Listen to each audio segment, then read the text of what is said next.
Hi everyone, Elliot here from the HSMA team. In this short video, I'm going to be showing you how to configure VS Code to work with Python. As you can see on this machine, I've already got Anaconda Navigator installed and I've freshly installed VS Code. Once launching VS Code, it doesn't natively have the ability to run Python scripts out of the box, so there's a few things we need to do to configure it. First of all, to do this, we click on the Extensions tab. On the left, which looks like the cubes, we then need to search for Python. In the search results, we're looking for the first one, which is from Microsoft, so we'll install that. That will happen automatically for us. Once that's done, we also want to install the Jupyter Notebook add-on. The next thing we need to do is configure the interpreter, which is basically the executable Python application the VS Code will run when running Python scripts. To do this, we need to locate the Python executable file associated with the base installation. Opening File Explorer. On this machine, I'm going to navigate to where I know it is to copy the location. So I'll double click on the C drive. It's then within Users, LEO. If I scroll down to Anaconda 3, and then if we go down, we will see python.exe, which is this one. I'm just going to right click on it and show more properties and show the properties to see, and this is the executable. So if I click into the address bar at the top, I can then copy this. Then moving back into VS Code, to launch the configuration area, we press Ctrl, Shift and P simultaneously. We then want to search for Open User Settings. As I'm typing, you can see the search results narrowed down. So Open User Settings. In this, we can then use a handy search function. And so I'm going to search for Python path. We can see here the default interpreter path, so the default location where the Python executable is. I've already populated this, but otherwise you could just paste in what I've just shown you and make sure you include the /python.exe at the end. That's all done.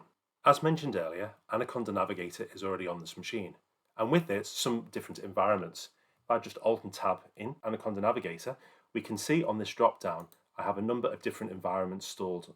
Going back into VS Code, we have the option to change the environment used when we execute code, and we can do that by clicking down at the bottom on this 3.9.1 base conda, and then you'll see the names as we just saw in Anaconda Navigator. We just click on the respective one, and then we can hit play, and it will execute that code using that environment and associated libraries. The next thing we need to do to ensure PEP 8 compliance with all our code is put the rulers on screen. To do this, it's a tiny bit fiddly, but you just press Control and comma simultaneously. And then if you type in ruler in this handy search bar, we can then see that we've got editor rulers and we can edit settings.json file. We click on this. We then simply put 80 in between these two square brackets located at the top and at the bottom. So I'll put 80 in there, and just to make it look a little neater, I'll do some indentation. I'm hitting Control S on the keyboard to save the settings, and then I'll close that down. We can then close this setting tab as well. And when we click on New File Now, we'll be asked what type of file we want. I'm going to click on a Python file.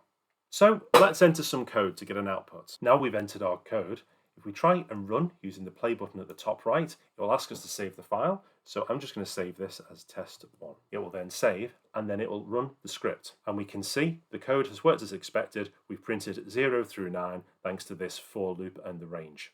Next, if we wanted to create a Jupyter Notebook file, we can click on File, New File, and then we can choose Jupyter Notebook because we installed that extension also. And here we can add a markdown cell, and we could put here top title. And then if I press Shift and Enter simultaneously, we can see that it has turned the text into markdown. I can then drag this code cell to appear below.